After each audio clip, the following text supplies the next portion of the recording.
പാലക്കാട് മലമ്പുഴ ഡാമിൽ കേന്ദ്ര ഫണ്ട് ഉപയോഗിച്ച് ഫിഷറീസ് വകുപ്പ് നടപ്പിലാക്കി വൻ വിജയമായിരുന്ന കൂട് മത്സ്യകൃഷി നിലച്ചിട്ട് 6 വർഷം. കൂടുകളാകെ വെള്ളത്തിലും കരയിലുമായി നശിക്കുന്ന സ്ഥിതിയിലാണ്. മാത്രമല്ല 116 മത്സ്യത്തൊഴിലാളികളുടെ ഉപജീവന മാർഗമാണ് അധികൃതരുടെ അനാസ്ഥ മൂലം ഇല്ലാതാകുന്നത്.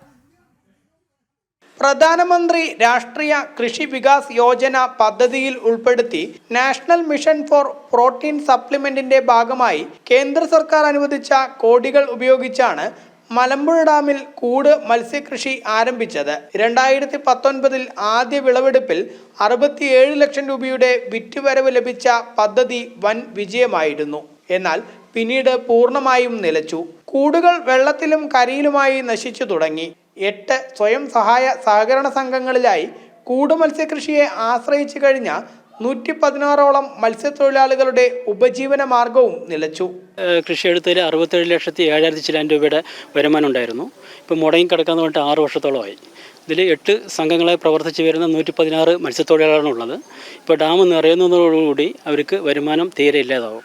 നിലവിൽ അത് പ്രവർത്തനം ഉണ്ടെന്നുണ്ടെങ്കിൽ ഇപ്പോൾ നല്ല രീതിയിൽ അതിനൊരു കുടുംബജീവിത മാർഗം കഴിഞ്ഞു കൊണ്ടുപോകാൻ പറ്റുന്ന ഒരു വരുമാന മാർഗം അന്ന് കാണാൻ കഴിയും. അധികൃതരുടെ അനാസ്ഥയാണ് വൻ വിജയമായിരുന്ന പദ്ധതിയുടെ നിലവിലെ സ്ഥിതിക്ക് കാരണമെന്നാണ് മത്സ്യത്തൊഴിലാളികൾ പറയുന്നത്. മാത്രമല്ല, നിലവിൽ മലമ്പുഴ ഡാമിൽ മഴക്കാലത്തുൾപ്പെടെ ജലനിരപ്പ് ഉയരുന്നതിനാൽ മീൻ പിടിക്കാൻ കഴിയാത്ത സ്ഥിതിയാണെന്നും തൊഴിലാളികൾ പറയുന്നു. തകർച്ചക്കാരൻ്റെ ഡിപ്പാർട്ട്മെൻറ്റിൻ്റെ വീഴ്ച തന്നെയാണ് എനിക്ക് പറയാനുള്ളത്. കാരണം തൊഴിലാളി അധ്വാനിക്കാൻ തയ്യാറാണ്, പക്ഷേ അവിടെ നിന്ന് കറക്റ്റായിട്ടുള്ള നിർദ്ദേശങ്ങൾ കിട്ടാത്തതുകൊണ്ടും അവിടെ നിന്ന് ഫണ്ട് 35 ലക്ഷം രൂപ ഇപ്പോൾ ബാലൻസ് ഉണ്ടെന്നാണ് അറിയാൻ കഴിഞ്ഞത്. ഇത്രയും കാശ് എടുത്തു വെച്ചിട്ട് 4 വർഷത്തോളമായിട്ട് കണക്ക് കാണിക്കാൻ അവർ വൈകിയിരിക്കുകയാണ്. ആ ഒരു കൃഷി കഴിഞ്ഞ് ബാലൻസ് എത്ര രൂപയുണ്ട്, അതുകൊണ്ട് എന്ത് ചെയ്യാൻ പറ്റും എന്നുള്ള കൃത്യമായിട്ടൊരു കാഴ്ചപ്പാട് ഡിപ്പാർട്ട്മെൻറ്റിൻ്റെ നിന്ന് ഉണ്ടായിട്ടില്ല. മലമ്പുഴ ഡാമിന്റെ ഒത്ത നടുക്ക് 72 കൂടുകളിലായിരുന്നു മത്സ്യകൃഷി നടത്തിയിരുന്നത്. മലമ്പുഴയിലെ ഫിഷറീസ് വകുപ്പിന്റെ മത്സ്യവിപണന കേന്ദ്രം വഴിയായിരുന്നു വിൽപ്പന.